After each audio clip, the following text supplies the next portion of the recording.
Halo,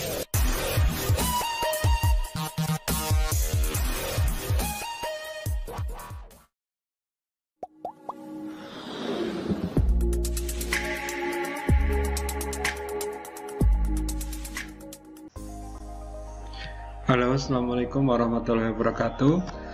Hari ini kita melanjutkan pertemuan kita terkait pembelajaran tentang listrik statis ya.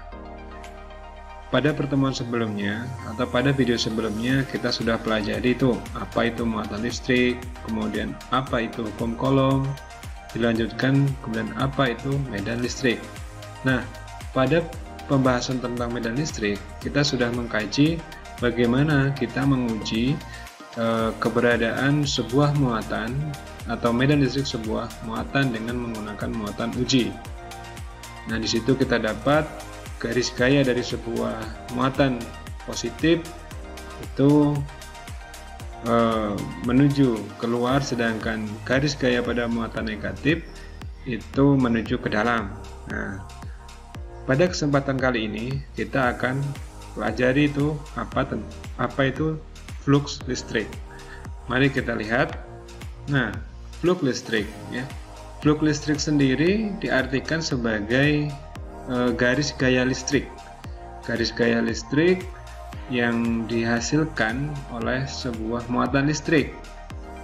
Walaupun sebenarnya secara kasat mata itu tidak bisa terlihat garis gaya itu. Hanya saja bisa dirasakan atau bisa diketahui dengan menggunakan muatan uji, seperti yang sudah saya jelaskan pada video sebelumnya tentang medan listrik. Nah,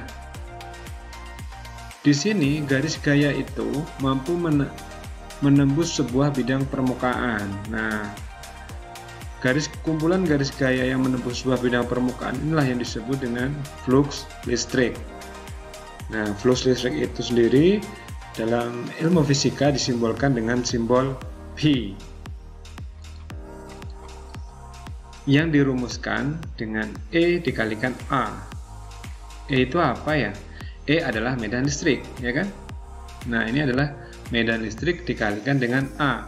A adalah luas penampang. Jadi, flux listrik adalah banyaknya medan listrik atau banyaknya garis gaya listrik yang menembus sebuah luas penampang tertentu.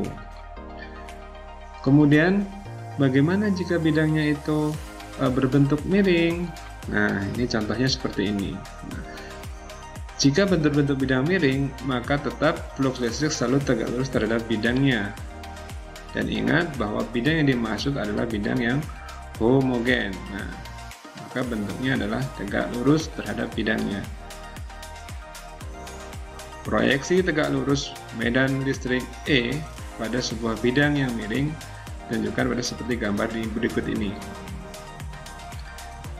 Flux listrik P ya, ketika dia membentuk sebuah sudut ya, sudut antara bidang dengan garis gayanya, maka P dirumuskan menjadi E medan listrik dikalikan luas penampangnya dikalikan dengan sudut yang dibentuk dari kedua yaitu antara E dengan A dikali dengan cos theta, sehingga E dikali A dikali N satuan atau normal bidang. Sedangkan flux listrik pada sebuah bidang tertutup ya, pada sebuah elemen tertentu dapat ditunjukkan pada gambar berikut ini dengan luasan A ya, N satuan dan E adalah medan listrik. Lalu bagaimana flux listrik pada elemen ke I? Maka dituliskan menjadi E dikalikan delta A dikalikan cos theta, atau E dikali delta A dikalikan dengan N.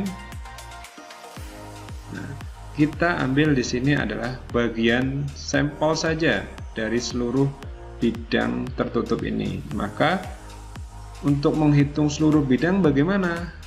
Nah, caranya adalah dengan menggunakan formulasi matematik limit sigma E dikali delta A sama dengan integral permukaan E dikali D ya, dA.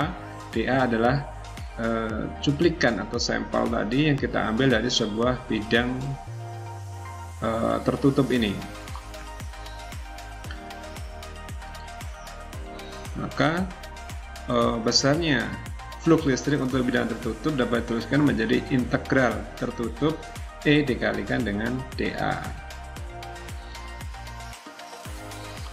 Nah, arah bidang vektornya selalu keluar ya.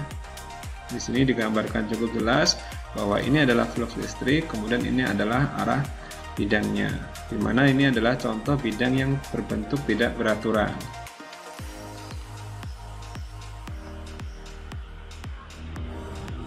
Baik, itu adalah penjelasan tentang flux listrik yang menembus 3 bidang.